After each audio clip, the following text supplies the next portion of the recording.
For meeting us here. You want some coffee? Be ready in a sec. So that's how you do it? You get together, have coffee, and figure out how to way of driving Dorian crazy? No, mostly we get together and worry about her. Hello, Mel? Yeah. Well, your partners here have accused Dorian to her face withholding medication to Melinda. That shows just a hell of a lot of concern. More than you know. Oh, so that's it. You brought me here so you can fill me in on everything. It's okay. Pour the coffee. Let's do a little chatting. All right. Melinda came to Llanview for 2 reasons. I got it. All right, fine. 1, she wanted to reconnect with Kelly, and 2, she wanted to reconstruct her childhood. She had a lot of questions about what really happened back then. Oh, like the 3 of you do. Look, I did not want a part of this from the very beginning. I was angry at Mel and I was angry at Cassie for upsetting Dorian. But now... Oh, but you just wanted to be in the in crowd, didn't you, Kelly? Okay, Blair, if you want to listen to what we've learned, that's fine. If not, you're free to leave.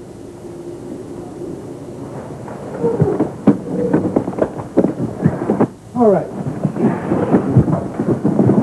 So, here's Melinda firing questions right and left at Dorian about their childhood in Ohio and freely sharing with her what she did remember about it. Like this weird game that my Aunt Dorian would play with my mother. She would pretend to hurt my mother and then let herself be punished for it. And we know that Dorian wasn't thrilled with Melinda's zeal, having created the past as a sacrosanct entity no one should enter. Meanwhile, however, Melinda, after years of slow and steady progress, begins to regress emotionally, claiming that her medication wasn't working. She doesn't understand why. Well, I wondered about it myself. So you cooked up this ridiculous explanation that Dorian had put sugar into Melinda's medication, right? It's been confirmed. What? That night, after Melinda threw her pills across the room, I pocketed one and I showed it to my mother. She is, after all, a trained physician and very familiar with psychoactive drugs. Mayer knew what it was right off the top. And when she opened the capsule to check the contents, it was, in fact, sugar. But by that time, Melinda was already so far gone, she was back in the hospital in California. Where her physician ran some blood tests on her and discovered that Melinda hadn't had her medication in at least 10 days. Even though my mother took her pills on schedule every day, where Dorian was there to see to it. So, the next logical question is, how did it happen? I mean, Melinda would never have compromised her own medication. Kelly wouldn't have. I'm presuming you wouldn't have, at least Dorian. Well, why would she do it? Well, as Mel said, my mother refuses to even acknowledge the past, let alone look at it. But my mother wanted to. If she wasn't stopped, maybe she would have worked out the crazy details, like the game and Miss Stonecliffe, or what happened to her mother and father.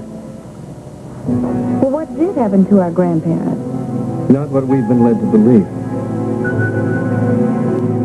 I just feel like you 3 are turning everything about us into one big lie. Blair, we can back it up. When Kelly and Ian flew Melinda back to the hospital in California, Mel and I went to Canton and paid a little visit to Miss Stonecliffe. Does Dorian know anything about this? No. I think you're all just appalling. Well, if you listen, why don't you just shut up, you Melinda? All right, just calm down, you two. Calm down. I love that. I'm fine. Miss Stonecliffe. She's alive and well. And as devoted to our grandmother's memory as she was to the woman herself.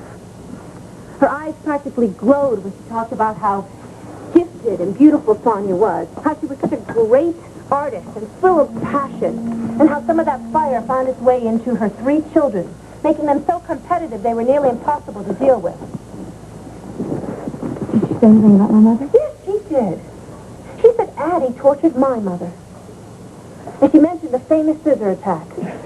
And then Addie locked her, Dorian, into a well house for 18 hours. Now, anybody who's been enclosed in a dark space for that long has claustrophobia for life. You saw it played out again last night. And from there on, the tale that Miss Stonecliffe told was about one disaster after another. Addie had a breakdown, was put into the hospital. Melinda and Dorian were told that she had died. But that didn't calm things down at all. My mother became apparently very jealous of Melinda. Because of Melinda's musical talent, she became Sonia's favorite. So my mother made Melinda's life hell. And that's when the game started. Though my mother remembered it differently than Miss Stonecliffe. And then there was the writing accident. To Miss Stonecliffe, it wasn't just the end of Melinda's musical career. It destroyed the entire family.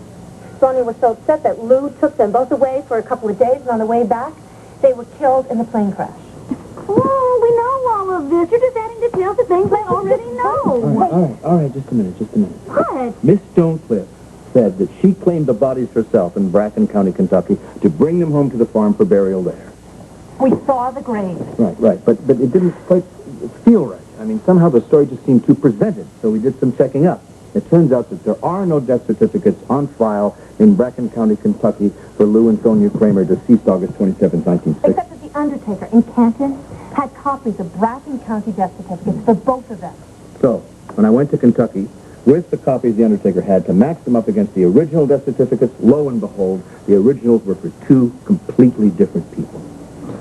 And you just expect me to believe all of this? No, not necessarily. That's where these come in handy. You see? Same numbers. Where? Same numbers. Right here. Different names. Obviously, Blair. Someone used the originals and made copies to forge death certificates for our grandparents. And the clincher is this. There's no record anywhere of a plane going down in that area of Kentucky on that date. I don't understand. It means that somebody went to a lot of trouble to cover up where, how, and even maybe when Lou and Sonya died. I mean, we went to Miss Stonecliffe to get some answers, and all we came back with was questions. And the biggest question of all is this the secret, or part of the secret, that Dorian's been carrying around with her most of her life? Blair, would you please talk to your mother? No. She might No be way. able to help us. How could she help? She was in an asylum when her parents died, Cassie. Assuming that date's accurate, Blair. Look, she can't handle it, all right? You have already proven that. Well, it may be different this time because you're her daughter. That's even more reason I'm not going to do it. No. Just give it some thought, all right? You have some time. I'm taking Dorian to Italy for a week or so. Oh, that's great. What are you going to do, lock her up in her hotel room, badger her until she's totally insane? No. You were right when you said last night that Dorian's close to the edge.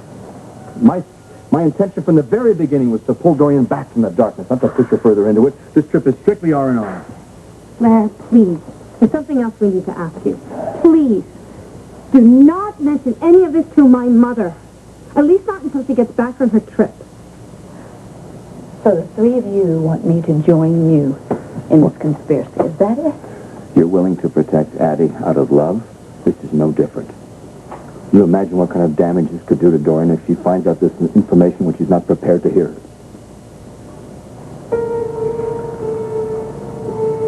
Fine. Thank you. And I think when all this clicks in, you'll see how disturbing it is. You'll understand why we're so committed to finding out the truth about your family. Oh, you whatever. Meanwhile, I have to pack, which isn't a big deal. I have to clear the time out with Vicky, which is a big deal. Blair, when are you going on this trip? As soon as I can swing by and pick her up. We should go by and say goodbye to her. Yeah. Oh, you're just so considerate. Oh, but cut it out. Blair, come on. Just come on. Unbelievable. Just go easy on Blair. She's not stupid. All this will click in for her eventually. Yeah. If she doesn't go blab everything down Dorian.